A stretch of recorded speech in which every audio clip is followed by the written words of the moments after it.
रहा मीडिया वाला क्या कहता मालूम है? मौलाना ने फतवा दे दिया कि ओवैसी को हरा दो। मैंने किसी का नाम भी नहीं लिया।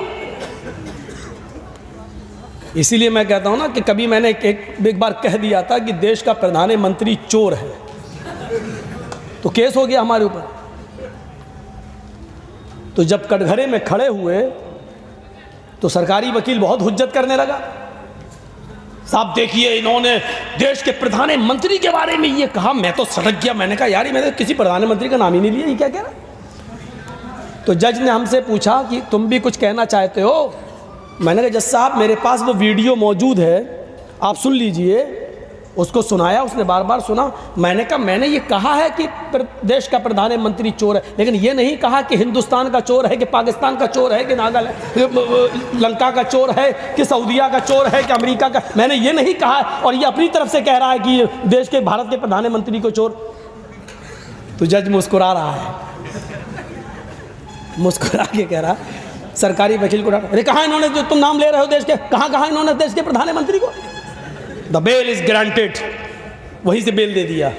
और दस्तखत करते करते हमको देख कैसे कह रहा है, क्या हम नहीं जानते हैं कि किस देश का प्रधानमंत्री चोर है? देखिए, कह रहा है कि हम नहीं जानते हैं कि किस देश का प्रधानमंत्री चोर है, हमको आप बेवकूफ़ समझ रहे हैं। मैंने कहा साहब, हम आपको कैसे बेवकूफ़ समझ सकते हैं? ये कैसे बेवकूफ़ लोग हैं जो बताओ, हमने जो चीज़ कही नहीं उसको पेश कर रहे हैं कोर्ट में। कहने लगे अभी कोर्ट में और अदालतों में इंसाफ जिंदा है मौलाना साहब, आप चिंता मत करिए। तो जो चीज़ हमने कही नहीं वो बार बार कह रहा, ममता का मौलाना, ममता का मौलाना। ये तो अच्छा हुआ कि वो ममता का मौलाना कह रहा है। मीडिया वाले तो इतने बदमाश होते हैं कि ऐसा ना हो कि कहते हैं कि मौलाना की ममता, उल्टा ना कर दें, नहीं तो हम फंसे। इनकी खोपड़ी बड़ी खराब है, ये कब क्या कह दें। ये फिर मैंने उसका भी जवाब सोच लिया था, अगर कभी कहेगा कि मौलाना की ममता, तो मैं कह दूंगा हमें ममता का भूखा कौन नहीं है भैया। पूरे हिंदुस्तान में हमें तो कहीं ममता मिली नहीं, जहां गए वहीं केस हुआ। हमको जहां ममता मिली, मोहब्बत मिली, हम वहां चले गए।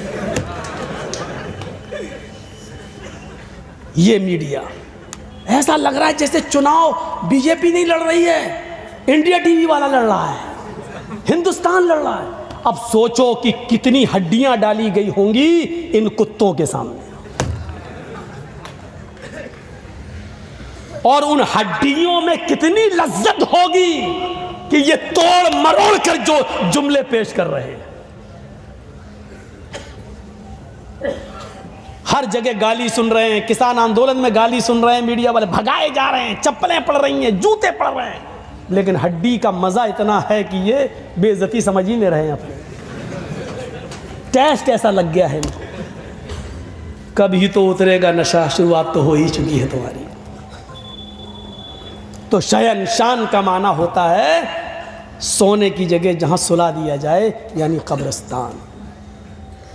अल्लाह की कसम, हिंदू धर्म को आप पढ़ेंगे तो हिंदू भाइयों को आप अपने गले से लगाएंगे कि जो बातें कुरान में और हदीस में हैं वही हिंदू भाइयों में। आप कभी नफरत नहीं करेंगे किसी हिंदू भाई से, और न हिंदू किसी मुसलमान से। ये इन पॉलिटिकल लीडरों का मामला है, ये हम लोगों को एक नहीं होने देते। देखा मरकज़ में निज़ामुद्दीन का हाल क्या कर दिया था, कोरोना की फैक्ट्री, जबकि कोरोना ट्रंप लेके आया था, और जोड़ दिया मरकज़ से बेचारों से। मौलाना साहब, मुझे तो डर लग रहा था ये कल गए कि परसों गए। बाद में फिर क्या हुआ, फिर कोर्ट, हाई कोर्ट और सुप्रीम कोर्ट ने फिर जूते मारे इनकी खोपड़ियों पर। लेकिन बेशर्मी इतनी है कि कोर्ट के जूते को अभी नशा है ना, हड्डी का नशा है, इसलिए अभी कोर्ट के जूतों की तकलीफ नहीं हो रही है। जब नशा उतरेगा तब दर्द होगा।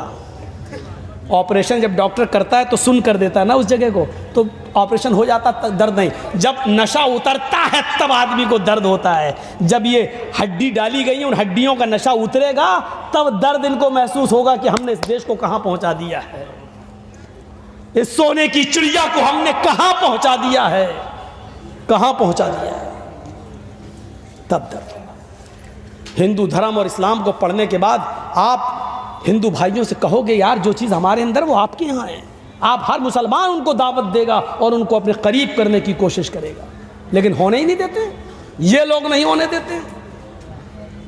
अब बताइए हम ही एक मौलाना उसको मिले,